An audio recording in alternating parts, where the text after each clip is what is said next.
Hey, welcome. Thank you for coming to listen to the Lichen Sclerosus podcast. My name is Kathy, and this is our journal of learning about and living with lichen sclerosus. Each week, I research or speak to someone about an aspect of lichen sclerosus and bring you the information, so you don't have to go searching. I bring you the real talk without the medical jargon. And this week, we're continuing down the nutrition path. Food, diet, LS. We hear it all the time. Today, we're going to talk to an LS warrior who was diagnosed less than a year ago, but she has a special qualification in this field. Erica Ebrel is only 23 years old, but she is packed to the brim with so much information. She is a dietitian. And when she was first diagnosed with LS, having the skills and the resources that she did, she researched LS and diet because that's her jam. Today, she's going to sit down with us, tell us what she found in her research, and give us the goods. We're going to talk about low-oxalate diets, nightshade vegetables, triggers, and we're going to talk about what we should be eating in order to help our LS. So if you haven't listened to Heather Cohen's story and her last episode where she broke down nutrition therapy for us beautifully, that is a episode packed with information. You definitely want to listen to that one and listen to this one because they work together. Before we start the conversation, I want to thank our sponsor, the Lichen Sclerosus Support Network, bringing information, education, support, and most importantly, hope to people with lichen sclerosus. If you haven't signed up for the Lichen Sclerosus Support Virtual Meetup, you still have time. Tomorrow is our next meetup, and I want to see you. So go to lssupport.net and sign up, get all the information you need, and come on over. We meet from 2 to 4 and 7 to 9 p.m. Eastern Standard Time every other Saturday. So go on over there and sign up. Without further ado, I bring you my conversation with Erica Ebrel. This information is for educational purposes and does not constitute medical advice. Speak to your medical provider before making any changes to your care. I'm sure because you have LS, it's more of a personal study than just your normal academic study.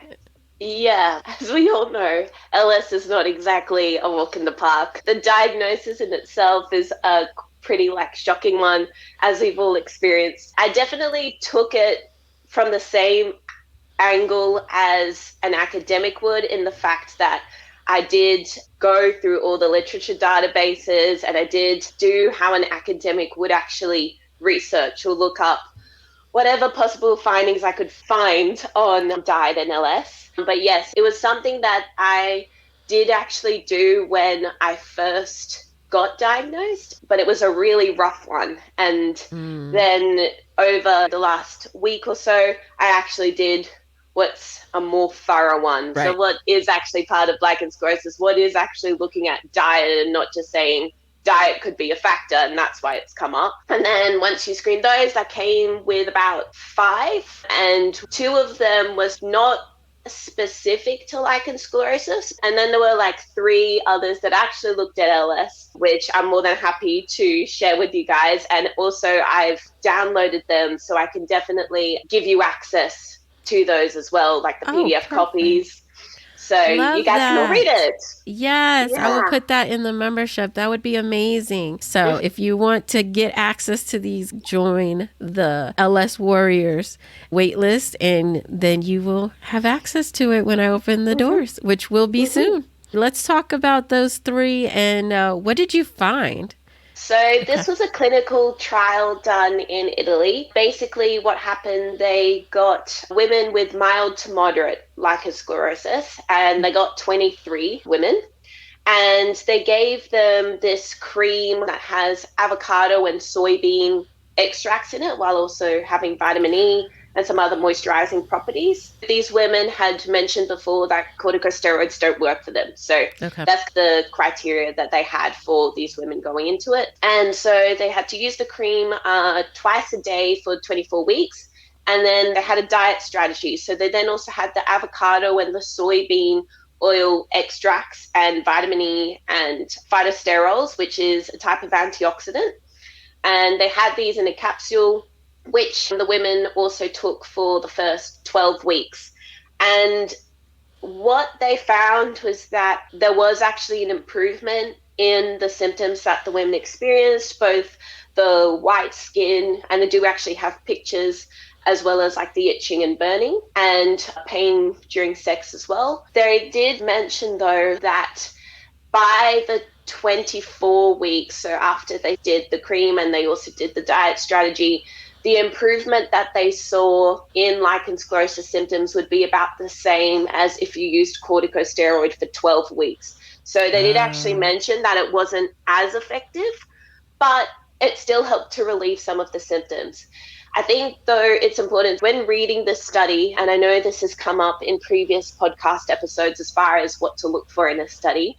Obviously, it wasn't blinded because the researchers knew what they were giving, the women knew what they were getting, and also there was no group of women who had mild to moderate lichen sclerosus and maybe were having the corticosteroid treatment or had no treatment. So there was no control group, which kind of makes it hard to make a comparison. The other thing that's important to look at is the fact that there was actually a really small number of women. They started off with 23, but then during the treatment process, by the end of the 12 weeks, 3 women had no improvement whatsoever, and so they were actually removed from the study. So you really only had 20 women to see the effects on this. And I guess the other thing is, while avocado and soybean, they both have a lot of fatty acids and also antioxidants that are anti-inflammatory. From looking at the study, you don't know whether the cream has more of an effect or that capsule that they had, if eating it actually had more of an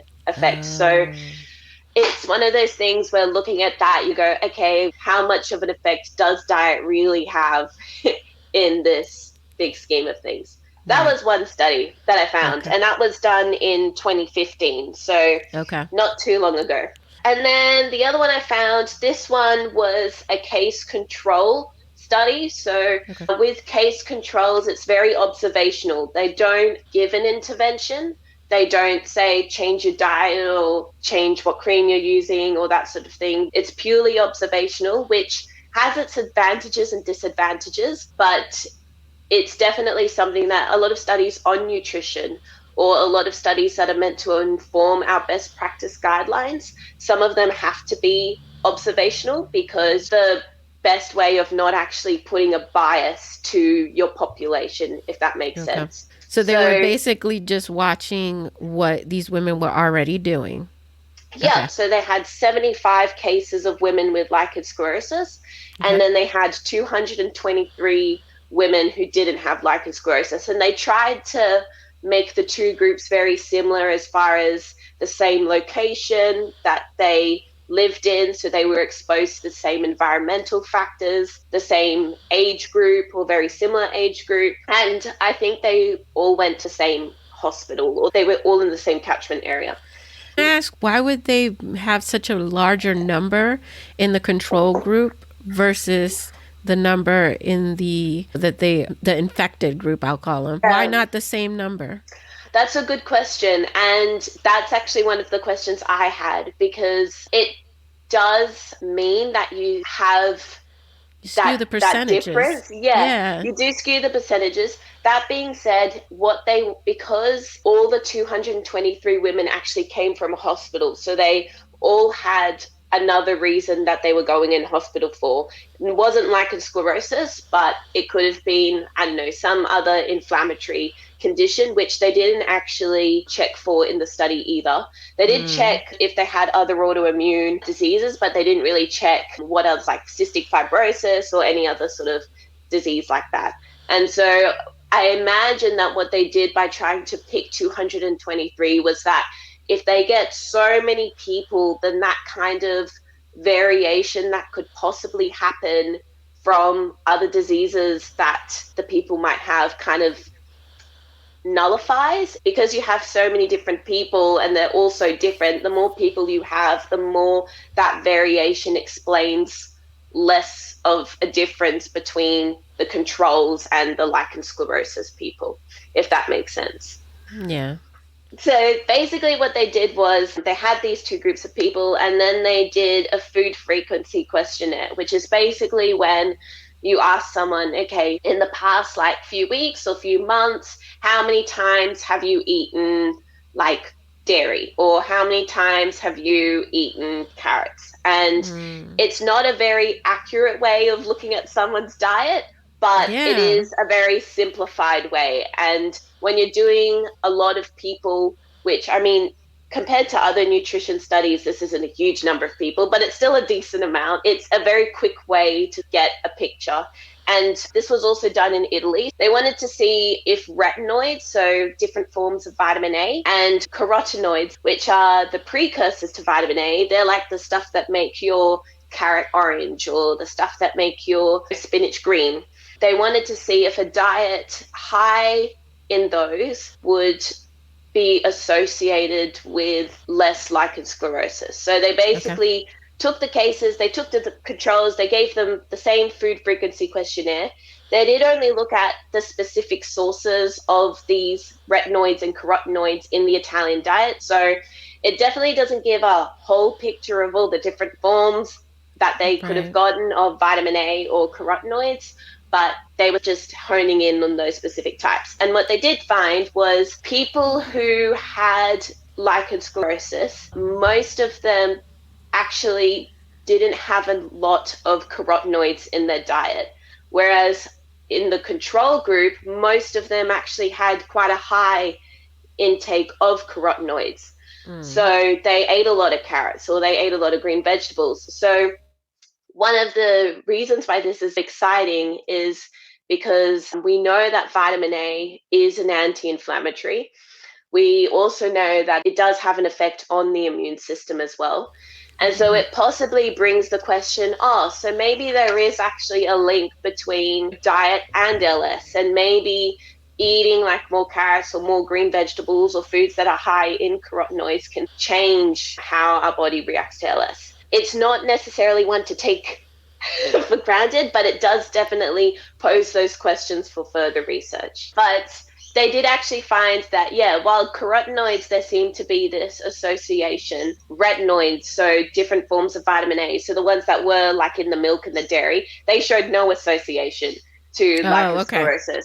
So there was no difference between the amount of vitamin A or retinoids that people in the lichen sclerosus ate compared to the people that were in the control group. So it was very specific to that carotenoid, which is the vitamin A precursor. Our body converts carotenoids to vitamin A.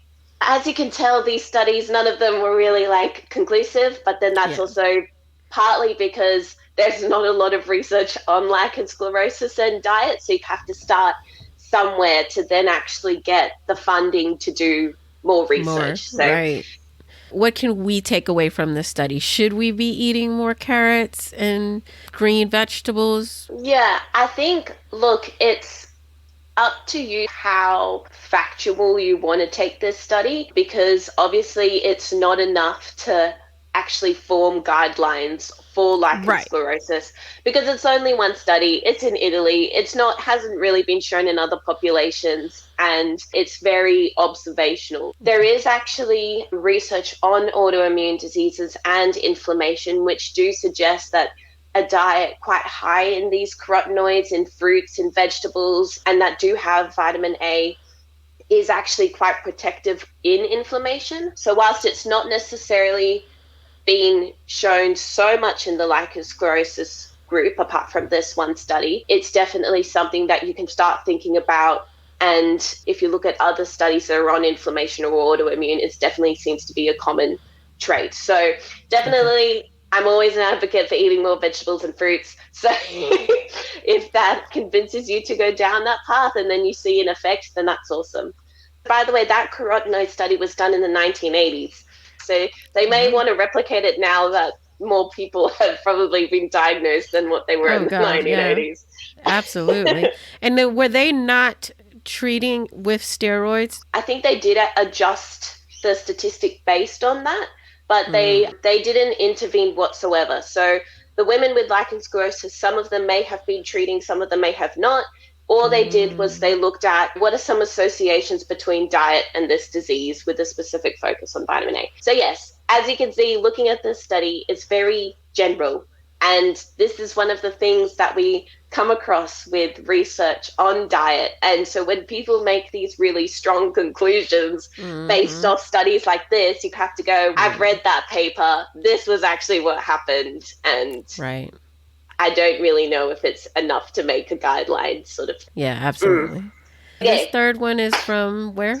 This third one is from Portugal. And basically they got 228 patients with vulvar lichen sclerosus. They interviewed them and they asked them about their diet and if there was any triggers that they found in their diet and lichen sclerosus. When they looked at this group of people, 85% of them actually did have symptoms. The rest of the group were asymptomatic. And then of the women that had symptoms, 74%, so about 3/4 of that group, didn't have any food triggers. They didn't report any diet triggers for their flares. Only 26% actually said that their symptoms were triggered by a food. That is so interesting because in the membership, we just had a 90-day symptom tracking challenge. And we just came together and compared our notes and our triggers and everything. And there were 4 of them that were tracking. I didn't track because I didn't have any symptoms, but 4 of them were tracking and only 1 out of the 4 found any correlation with food. Wow. The other 3, it was stress. They found that stress was a trigger for them and only 1 that food was a trigger. So that goes along right with your study there. Yeah, pretty much exactly the same ratio. That's insane. Is the lady happy to say what the food trigger was? Yes, if I can remember correct, dairy. Milk in particular, but she said it was specific dairies. So I think it was she could eat cheese and she was good for a couple of days, but if she had milk, it was like almost instantaneous that she started itching. Or it was vice versa. But it was definitely dairy. She said she also maybe suffer from celiac disease. So she also is off of gluten. And so if she has any kind of bread, she gets an upset stomach, and then that also might trigger her. But I don't know if like her getting sick might trigger stress, and because stress is also a trigger for her as well. So I don't know if it's so much of a trigger for her, but dairy definitely was a trigger for her. Yeah, and it could be that like cheese, I know cheese, yogurt, they tend to be quite low in lactose compared to, say, for instance, milk. So that would be something that she may want to like follow up on, see if that was the other interesting thing was that she said the milk was lactose free, and she still triggered her. So that really threw us for a loop. Yeah, that threw us for a real loop. Yeah, that's interesting. Very interesting. This study, when they actually looked at the quarter of the group that sort of said that they did have a food trigger, the number one food, like 50% of that 25%, they said that pork was a thing for them, which was really interesting because I think Heather Cohen in the last episode said that pork was something that she noticed as well. So Pork seems to be a thing. And then the next one was spicy food, and also fried food was the third. Those were the top three. After that, there was stuff like dairy and other foods as well. But the top three seemed to be pork, spicy foods, and fried foods. Interesting. Very interesting. Because a lot of the time when I'm in the support groups, I'm hearing a lot about sugar. I'm hearing a lot about high oxalates and things like that. But no one's really mentioning anything about fried foods or pork or anything like that. So that's super interesting. Yeah, I sort of then looked at the research more into pork, because I was like, why are 50% of women saying pork? Like, that's it's a really weird food compared to all the other sort of foods out there that are known to trigger allergies. But there is actually a protein in pork which some people can actually be quite sensitive to, and they can have an allergy to that particular protein. So all allergies are related to proteins. That's something. Whether you have celiac disease, it's related to a wheat protein. If you're allergic to dairy, like actually have an allergy to dairy, it's actually related to the protein in dairy. So all allergies that are diet related are always related to the protein. So there is a protein, like a particular porcine, I think it's porcine protein in pork that's not in other meats. And some people can be hypersensitive to it, or they can have an allergy to it or an intolerance. And so they think that might be one of the reasons why, 50% of this 25% of women that said that they had a food trigger actually related back to pork. Super interesting. So all this is telling me is, if you haven't listened to the last episode with Heather Cohen when she went through the nutrition therapy, you need to go listen to that. And then you need to get your food allergies tested, get that test done, because there's a lot of information that can come from it if you believe that food is a trigger. So let's go down that road. What do you recommend we do if we want to find out if food is a trigger for us? If you definitely want to skip the guesswork and you want to find out what your food trigger is, highly recommend seeing a dietitian or a nutritionist that's trained in this department, because what they will do is they will put you on an elimination diet, but that's only so that they can then figure out what your triggers would be. And then what happens is, after you go on that elimination diet and you test different foods, you then have an answer of which foods are related to my flares and which foods aren't. And then you're sort of able to figure out what diet or what sort of foods you want to eat from then on, with that knowledge of which ones contribute to the flares and which ones don't. That's probably I would say the fastest way to get that understanding. And the reason why I say to actually seek guidance with it and not do the elimination diet yourself and test it yourself is like because AIP and stuff. Yes. Okay. Because what happens is a lot of women go on these elimination diets and they skip the reintroduction phase. So they go on an elimination diet. They're like, sweet, I've got no flares. I'm like, so cool. I'm chill. Like, I'm loving life. And then they're like, I'm just not going to put any more food in my diet. That's it. I'm on an elimination diet for life. And the elimination diet should never be long-term. And the reason is because in doing the elimination diet, if you do it for a long period of time, you can actually develop intolerances that you didn't have before. But now your gut microbiome has adapted to the elimination diet. Your body has adapted to the elimination diet. And so maybe before, when you went on the elimination diet, you were only maybe intolerant to, say, 2 foods or one type of food or a particular chemical that's in food. And then by the time you finish the elimination diet, and if you're on it for 2 years, 3 years, and you're like, I'm mother life, symptom free, but you probably now have 10 intolerances because your microbiome has gone, I'm not getting any of this food anymore. I don't need to, create the enzymes to actually digest this particular food. Your body's, I don't need to create this to absorb this particular food. And so what happens is, if you introduce those foods, then maybe you had the enzymes and you had the environment to digest it before, but because you've reprogrammed your body and your body's adapted to this new diet, you now are like, I'm intolerant to every food under the sun. You went from bad to worse.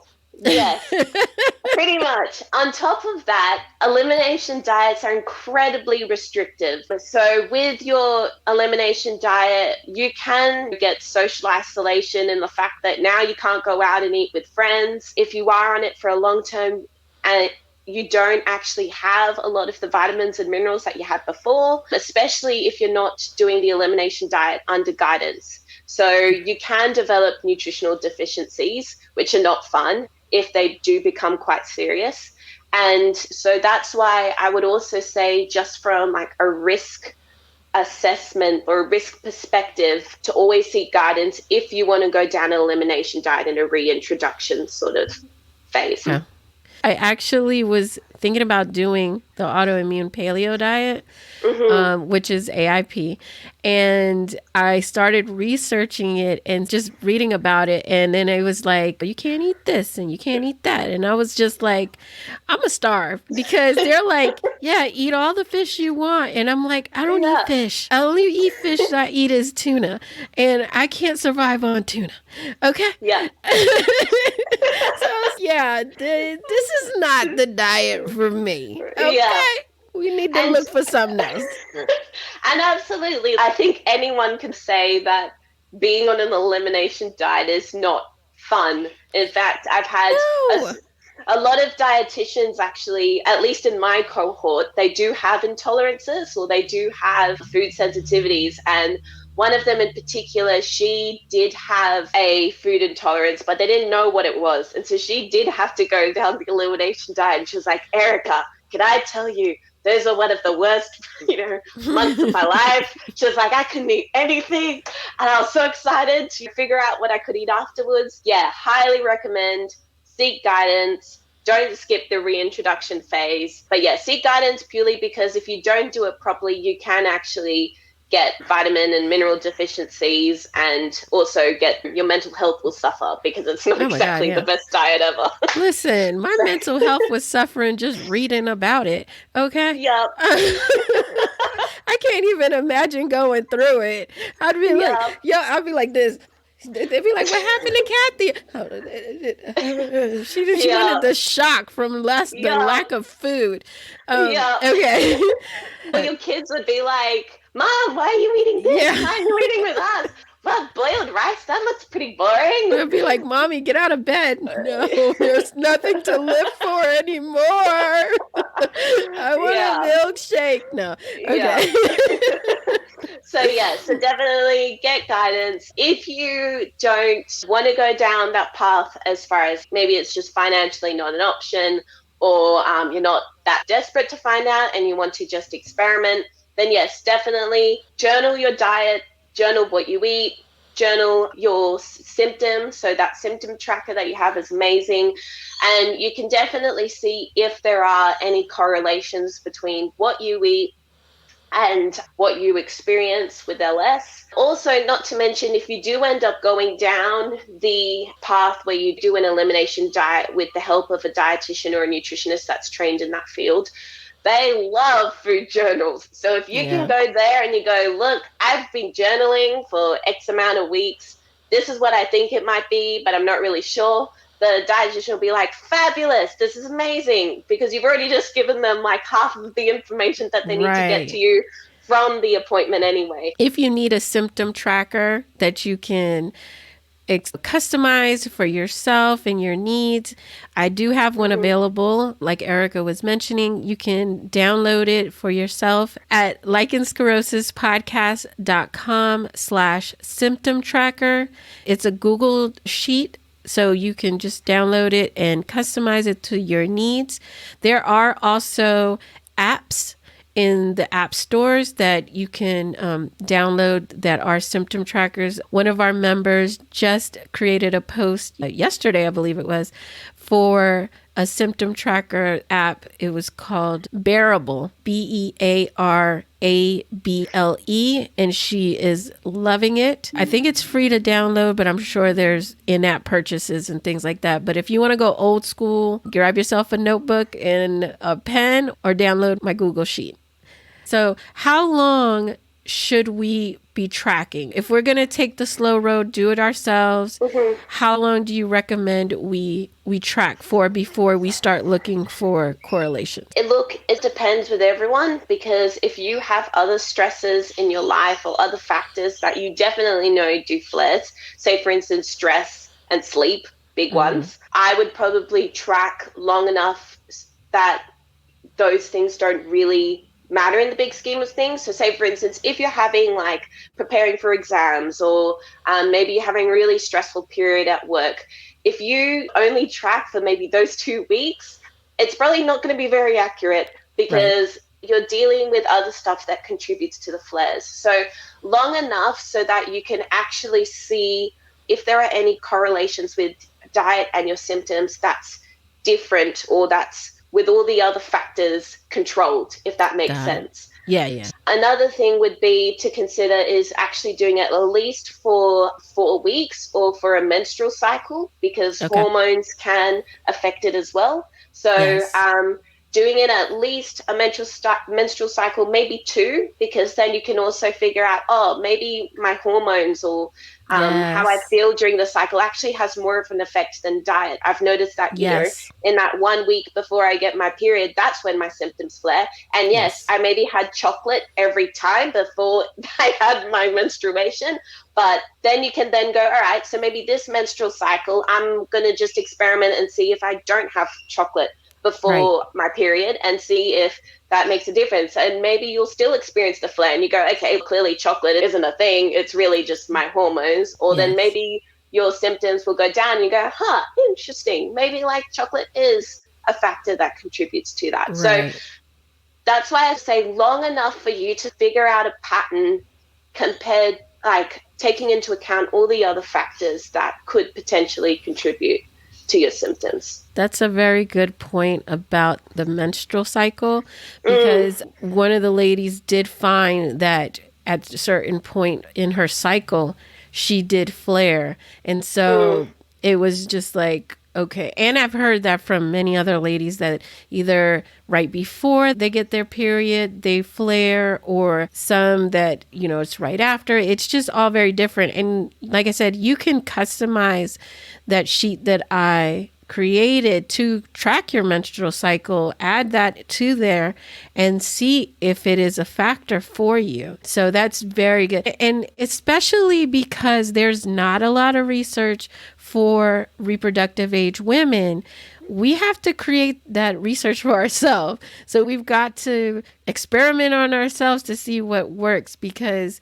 the guidelines aren't made for us. What's out there on the Mayo Clinic, it's not made for us. It's made for postmenopausal women and prepubescent girls, because we're left out of the research. Just because you don't show up in the same way that the medical diaries say you should, doesn't mean that you're not suffering the effects. So you got to do your own research. So I love that. Yeah, and definitely I'd like with that as well, and doing your own research. I know I've started advocating a lot for diet in support groups, only because I'm seeing support groups are full of people talking about, I quit this and this is amazing and you guys should all quit this, which support groups are great as far as giving you other people who have the same disease as you and another voice that you can communicate with. But I'd probably encourage anyone who's part of a support group, if you do see a post about diet and someone has seen an effect of removing something from their diet, to actually just go, that's interesting. It may work for me, it may not work for me. But remember, that is a particular person. They do not have the same body as you. They do not have the same genetics as you. They do not have the same gut microbiome as you. And so what works for them doesn't necessarily mean it's going to work for you. Definitely try it if you want to. But I think just if I could encourage everyone to just question and go, that's interesting. I may try it, I may not, but I'm glad it works for you. Amen. Woo, you heard it from a professional's mouth. She has went to school for many years and studied this. This is what I'm talking about. I say it all the time. I get questions all the time about diet. What diet should I follow? And my answer is always the same. LS is individualized and diet is individualized too. You have got to test what is right for you, because what might be right for me may not be right for you, and vice versa. And diet might not even be anything, have anything to do with you. So you cannot take it as gospel and cut all the sugar out of your life, because sugar might not be a trigger for you. Same thing with gluten. Same thing with dairy.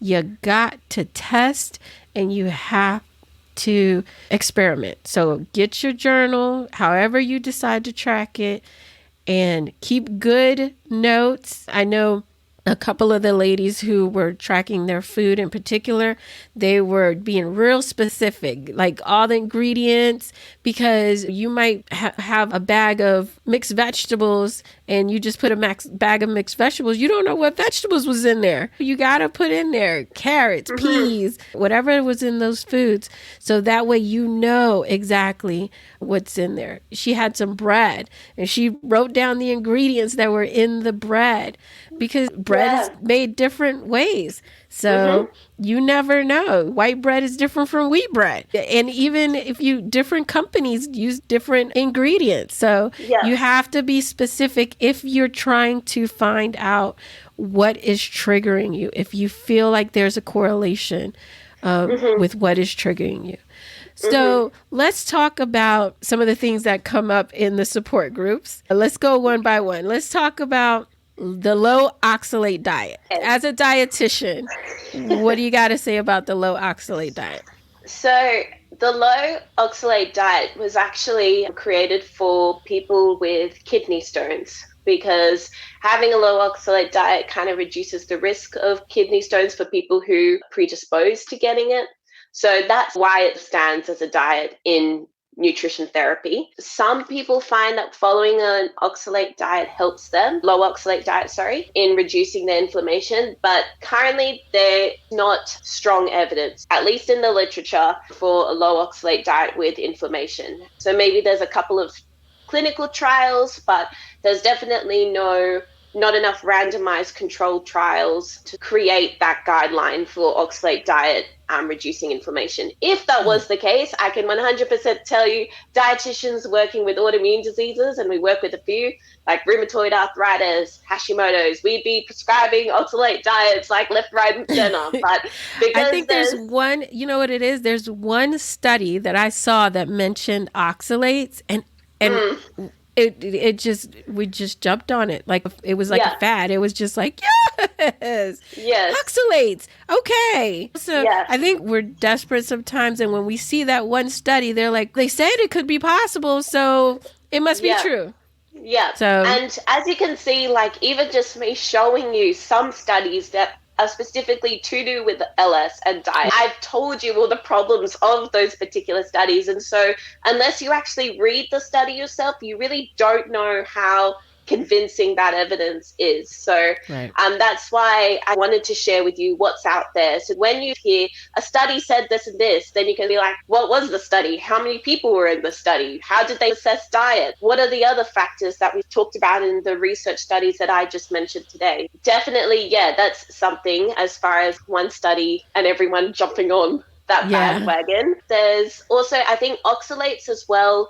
It's hard to do on your own, because normally, at least when we do low oxalate diet with people who have a predisposition for kidney stones, is we try to keep the oxalate content to below 50 milligrams, which is really hard to do because oxalate isn't something that's on a nutrition information panel. And often, unless you really try to hunt and find the data, that's the food analysis data that's gone, okay, how much oxalates are in a banana, or how many oxalates are in this particular vegetable. It's really hard to actually do. And the other thing is that with the oxalate diet, it's not just the fruit and vegetables that change depending on the oxalate. Processing and cooking actually affects oxalate content a lot. Wow. Actually, I answered a question on a support group about this because one of the women asked, can I have pineapple on a low oxalate diet?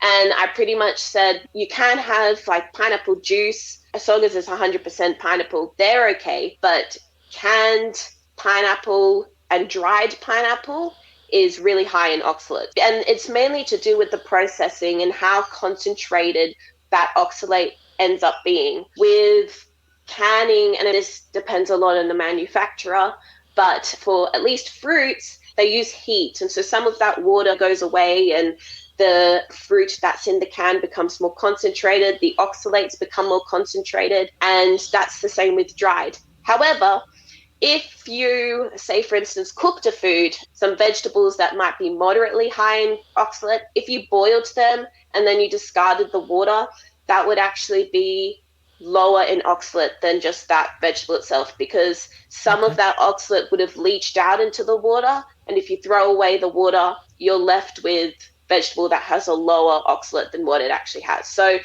it's one of those things when people follow a low oxalate diet, it's really hard to figure out how much oxalates am I actually having. Very interesting. So another group that I've heard is nightshades. Like I have a lady actually in the membership who knows that as soon as she has nightshades, any kind of nightshade, she flares. Nightshade vegetables, like they tend to be capsicum, tomatoes, another one, eggplants, another one. Tomatoes. I think tomatoes is one of her main triggers. Yes. So I think like for people, definitely if you notice that it's a trigger for you, I would suggest not having it. I think but that being said, all I can say is like what the research says, so that if you are considering removing nightshades, then you can understand what does the research say for the majority of the population. For the majority of the population, there's not a lot of evidence for nightshades actually causing inflammation. In fact, tomatoes and a lot of those vegetables have antioxidants that are meant to reduce inflammation. So the guidelines are not actually to reduce nightshades, although if you do find that it's a trigger for you, then I'm not going to tell you to do differently. That's right. You've discovered what triggers your flares, and that's amazing. So again, test, experiment, find out what your individual trigger is. And so my takeaway is that it's a very small number. This is not the general population that these are causing inflammation in. It's a very small population, and you just might be part of that. And I guess the same can go for sugar, dairy, gluten, and all the other things that people are cutting out of their diets. It's not a one size fits all, and you have to test and find out what your own triggers are if you have a food trigger, because there's a 75% chance that you do not. Yeah, and I think also it's something, and you'll find out if you do actually get guidance from a dietitian or a nutritionist that's trained in this, that one of the things they will look at, as well as what diets you used to have as a kid, what foods you used to have, because if you say, for instance, and this is one of the reasons why I mentioned if you go on an elimination diet for so long, your body can adapt, is that if we are exposed to those foods quite early on and we have no problems with them, then chances are we're less likely to, be intolerant to them later on than, say, for instance, if I didn't have tomatoes right through my childhood and then all of a sudden I was like, I'm going to go to Italy or have tomato galore, and then oh my God, this isn't so great anymore. Definitely, it's one of those things that you have to look at yourself, look at who you are, what your experiences have been, and see whether it is something that you're willing to try or not. Are there any foods or nutrients that can help us with our LS? Instead of eliminating, what should we be eating? Vitamin A has been shown. It actually is used a lot in the immune response, or how our body's immune system actually responds to things. So vitamin A is a good nutrient to improve your immune system. Vitamin Bs, particularly B6 and B12, these are ones that are found in, for instance, fish, meats, greens. They're in a lot of different foods, your vitamin Bs, and they also help with your skin health. and they are really just important in your immune cells functioning properly, and they are associated with improved immune function. So those would be the other ones. Vitamin C, it's an antioxidant, number one. So it's going to basically weed whether we're exposed to pollution or just our basic processes that happen in our body. We produce a lot of things that can be harmful. And so a diet high in antioxidants, actually, those antioxidants help remove those harmful things and prevent the inflammation from happening. So vitamin C is one antioxidant. Vitamin E is another antioxidant. So vitamin E, they actually do find that if you have a lot of vitamin E in your diet, it can be immunosuppressive, especially in chronic inflammation. So that's why you will find studies that look at vitamin E, and that's why you do have vitamin E cream for stuff like psoriasis and dermatitis as well. So a lot of vitamin E is really good, and they're in stuff like your nuts, your seeds, and your greens as well. And vitamin D, as has been said before, really good for chronic inflammation. And they do actually find that people who do have autoimmune diseases tend to be deficient in vitamin D. If you haven't already checked your vitamin D levels, definitely check it, because it does play a role in how the immune system works. And you may find that there are some relief of actually just getting your vitamin D levels normal. Also, you'll just have more energy because the vitamin D is great in that department too. So those are the main vitamins. As far as minerals, zinc is another one that's meant to improve our immune system. Folate, which is in a lot of green leafy vegetables as well. Selenium, that's in your Brazil nuts, but also meats as well, and fish and nuts. And then omega-3 fatty acids, they're also anti-inflammatory. So as you can see, there's kind of trends with all these nutrients, and the fact that a diet, high in omega-3s, whether it be from flax seeds or walnuts or fish or seaweed or egg as well has omega-3s. You can also get omega-3s from, there's a small amount in meats that tend to be grass-fed. So if you get like grass-fed beef, that tends to have higher omega-3s than beef that hasn't been or has been grain-fed. So as you can see, running trend with all these nutrients, lots of fruits and veggies, whole grains, and fish and healthy meats. And that's pretty much it. Some of what you're saying is also what Heather was saying. So if you haven't listened to the last episode about nutrition therapy with Heather Cohen, that's like a sister episode to this one. You want to listen to both of them if you really are serious about your nutrition, as far as your autoimmune disease or your just inflammation in general. Definitely packed with so much information. So, Erica, where can people follow you if they want some more information on just diet or just to ask you a question? Where can they get in touch? I do have an Instagram account that's sort of dedicated to actually looking at the research and answering people's questions of diet with research. So you can look up Erica's Appetite. So basically appetite, but an apple, or you can just look up Erica Dietitian, and I should come up as well on Instagram.